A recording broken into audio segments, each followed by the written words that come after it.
Act 1. Hook. The room goes quiet for a second, like someone hit mute on the whole world. A woman walks in glass steady, head up, and for a beat every eye finds her, including his. Michael freezes wine halfway to his lips, and the last thing he expects to feel is small. Because that woman is his wife, the woman he's been keeping at home for 3 years, the woman he's been telling people has health issues and can't handle big events. Tonight, she's wearing a dress he's never seen, and she's not asking permission to be seen. And right there under the ballroom lights, the world learns a secret he thought he owned. This is a story about being underestimated, about quiet work that becomes undeniable, and about what happens when someone you tried to erase walks into the room and refuses to be invisible anymore. Act 1. Setup. 2 winters earlier on an ice-slick highway, Michael's car flips. Flames lick the hood. Tamika, a nurse pulling a night shift, sees the wreck, slams her brakes, runs into the smoke, and drags him out. She burns her hands doing it, she doesn't think twice, and the local news runs the clip. Woman saves driver from burning vehicle. His mom watches it on repeat and calls from the hospital. You owe her everything. Michael, high on pain meds and relief, tells a reporter whatever she needs. Yeah, that happened. Fast forward a few weeks. There's a little pressure from family, a little noise from social feeds, and a lot of old-fashioned Southern expectations. So they marry. She says yes because she needs stability, he says yes because it's the comfortable option, and his mother calls it Providence. But over dinner, the thank yous fade.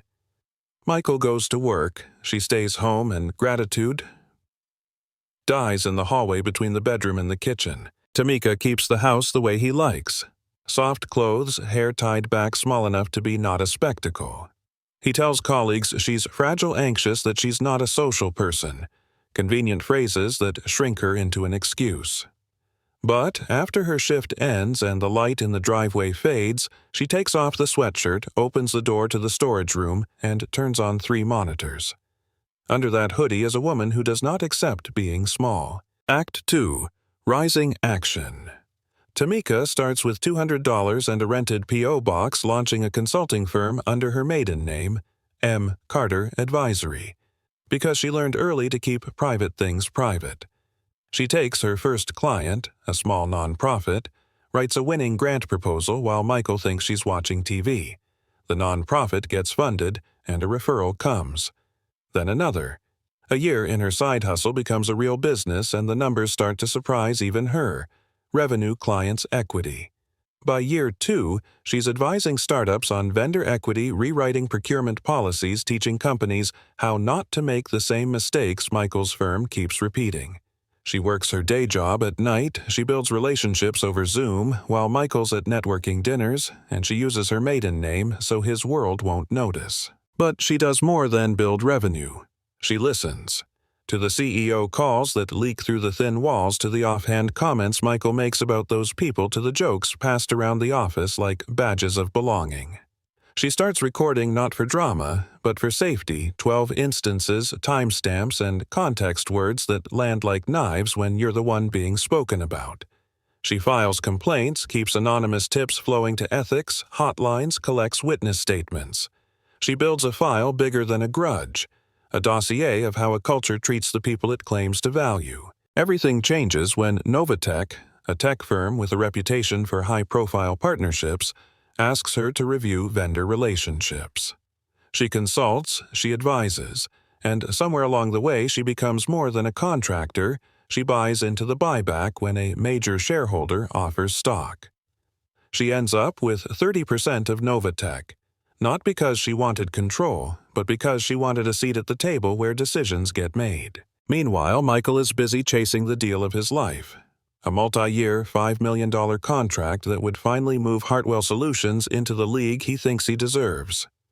He gets an invitation to Novatech's anniversary gala and grins like a man who's already drafted his thank you speech. He doesn't think about Tamika. Why would he? He told everyone she couldn't handle it. Tamika gets her own invitation. Ms. Tamika Carter, board member, with a note car service arranged stylist on call. She schedules a dress fitting in a shop across town. She meets with her attorney. She practices the lines she'll use not to humiliate anyone, but to be precise, methodical, the way her work has always been. And she catalogs the world he made for her into a single folder labeled Project Reckoning. Guest lists, seating plans, financial records, audio clips, witness statements. She's not planning a spectacle, she's planning accountability. Act 3. The Gala. Turning point. The night of the gala. Michael walks into the ballroom thinking he's the prize. Tie straight, pitch-polished ego primed. He scans the room, doesn't see Tamika relaxes. Then the lights drop to a hush and the CEO takes the mic to introduce a board member.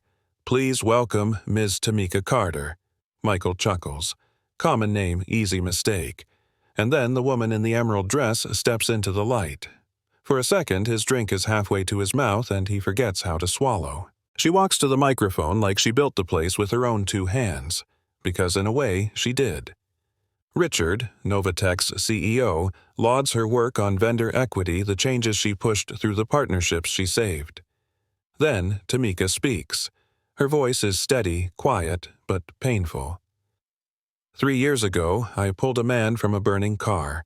I married him. For 3 years, he told people I wasn't fit for this world. He told colleagues I was too anxious, too fragile. The room stops breathing. Board members stand beside her. The CEO lays out what the board found when they reviewed Hartwell Solutions' proposal patterns of complaints, settlements, culture issues that matter more than the $5 million on paper. Then the bomb. Tamika's stake in Novatech gives her real power. She is a 30% shareholder. The board voted behind closed doors earlier that evening. The recommendation is unanimous.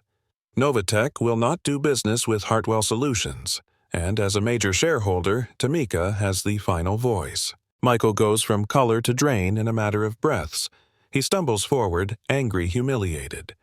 "You can't do this," he says, voice tight, the old rage blurring into something brittle.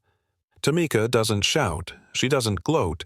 She plays a clip, a kitchen recorder in which Michael says to a colleague, "She wouldn't fit in those rooms. It's embarrassing." 12 recordings play like proof. The room shifts. People who filled his orbit step back. The $5 million future dissolves under the weight of evidence and other people's stories. Act 3. Resolution. After the speeches, after the vote, after the sudden surge of messages and calls that bleed into the night, Tamika doesn't dance in triumph. She signs papers with her attorney the next week. Divorce filed, assets protected. Because the life she built while invisible is hers to keep. Hartwell Solutions loses contracts.